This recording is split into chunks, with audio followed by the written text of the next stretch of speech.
Pernah kepikiran nggak sih gimana caranya singkong yang kita tahu keras dan ya gitu-gitu aja rasanya bisa berubah jadi makanan penutup yang lembut, manis, dan enak banget? Nah hari ini kita bakal bongkar rahasia dapur yang luar biasa di balik tapai. Ini dia nih pertanyaan besarnya. Kok bisa umbi yang keras dan rasanya tawar tiba-tiba jadi tape yang legit, berair, dan punya aroma yang khas banget? Jawabannya itu bukan sulap, bukan sihir, tapi sebuah proses biologi yang super keren. Dan terjadinya ya di dapur kita sendiri. Yuk kita telusuri bareng-bareng prosesnya. Oke, bagian pertama, transformasi ajaib. Kita akan mulai dari awal, dari wujud singkong yang masih mentah dan kita lihat gimana dia pelan-pelan berubah jadi sesuatu yang benar-benar beda.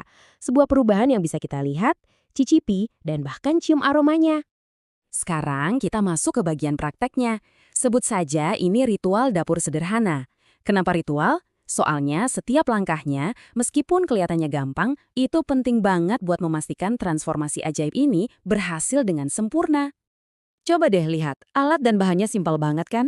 Cuma ada singkong sebagai bahan utamanya, terus ragi sebagai aktornya, panci pengukus buat persiapan, sama wadah yang bisa ditutup rapat. Daun pisang di sini bukan cuma buat hiasan loh, tapi juga jadi pembungkus alami yang menjaga kelembapan sekaligus nambahin aroma khas. Semuanya gampang dicari kan? Ini bukti kalau sains yang hebat itu nggak selalu butuh laboratorium canggih. Prosesnya sendiri punya 5 langkah kunci. Pertama, singkongnya disiapin dulu, dipotong dan dicuci sampai bersih. Kedua, kita kukus sampai empuk, tapi ingat jangan sampai kelembekan. Nah, langkah ketiga ini nih yang krusial banget. Singkongnya harus dan ini wajib dingin sampai suhu ruang. Kalau udah dingin, baru deh kita kasih aktor utamanya, yaitu ragi. Terakhir, tinggal kita peram atau simpan di wadah tertutup selama beberapa hari.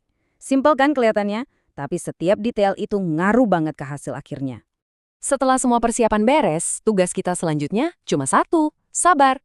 Selama 2-3 hari, di dalam wadah yang gelap itu, ada proses biokimia yang luar biasa lagi kerja tanpa kita lihat. Dan setelah kita nunggu, tada! Ini dia hasilnya.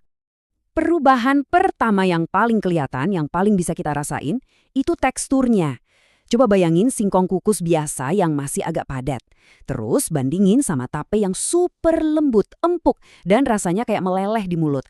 Perubahan fisik yang drastis ini jadi tanda pertama kalau ada sesuatu yang besar udah terjadi di dalamnya. Dan transformasinya nggak cuma di tekstur loh, rasanya juga berubah total. Dari yang tadinya hambar, jadi perpaduan rasa manis dengan sedikit sentuhan asam yang segar. Aromanya juga berevolusi, dari yang tadinya bau khas singkong, jadi punya aroma fermentasi yang unik, sedikit mirip alkohol. Ini benar-benar transformasi total dari semua sisi. Oke, kita udah lihat hasilnya, udah tahu gimana cara bikinnya. Sekarang waktunya kita masuk ke bagian yang paling seru. Kenapa semua ini bisa terjadi? Yuk kita intip sains di balik keajaiban rasa tapai ini. Kenalan dulu, ini dia para pekerja super di balik layar.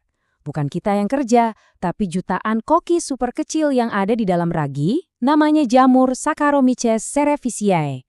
Merekalah arsitek tak kasat mata yang merombak total struktur singkong selama proses pemeraman. Jadi, gini cara mereka bekerja. Para koki mikro ini memakan pati atau amilum yang ada di singkong, yang strukturnya kompleks, terus mereka pecah jadi glukosa alias gula sederhana. Nah, glukosa inilah yang bikin tape jadi manis. Tapi kerjaan mereka nggak berhenti di situ. Sebagian gula itu mereka olah lagi jadi alkohol dan karbon dioksida. Inilah yang menciptakan aroma khas dan sensasi berair di tapai. Keren ya? Seluruh proses keren ini punya nama ilmiah, fermentasi anaerob. Anaerob itu artinya simple, tanpa oksigen. Nah, ini dia alasan kenapa wadahnya harus ditutup super rapat. Kita mau bikin lingkungan yang eksklusif buat para Saccharomyces cerevisiae bekerja, tanpa ada gangguan dari bakteri lain yang butuh oksigen. Jadi, nutup wadah itu bukan sekedar kebiasaan, tapi syarat mutlak biar fermentasinya sukses. Nah, karena sekarang kita udah paham sains di baliknya, tips-tips praktis ini jadi lebih masuk akal. Bagian ini isinya adalah kunci-kunci supaya kamu bisa berhasil bikin tapai yang sempurna di dapurmu sendiri. Ini aturan nomor 1, dan gak bisa ditawar. Suhu, ingat kan koki mikro kita tadi?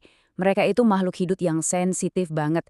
Kalau kita menaburkan ragi pas singkongnya masih panas, atau bahkan hangat sedikit aja, itu sama aja kayak kita merebus raginya. Jamur raginya bakal langsung mati. Kalau mereka mati, ya udah, nggak ada fermentasi, nggak akan jadi tape. Jadi sabar itu kunci utamanya di sini. Selain suhu, kita juga harus jadi penjaga yang baik. Kebersihan itu penting banget. Alat dan tangan yang bersih memastikan cuma ragi kita aja yang bekerja, bukan bakteri-bakteri lain. Jauhin juga dari minyak atau lemak ya, karena itu bisa mengganggu kerja ragi. Dan sekali lagi, tutup wadahnya serapat mungkin. Anggap aja kita lagi menciptakan sebuah dunia mini yang sempurna buat proses fermentasi.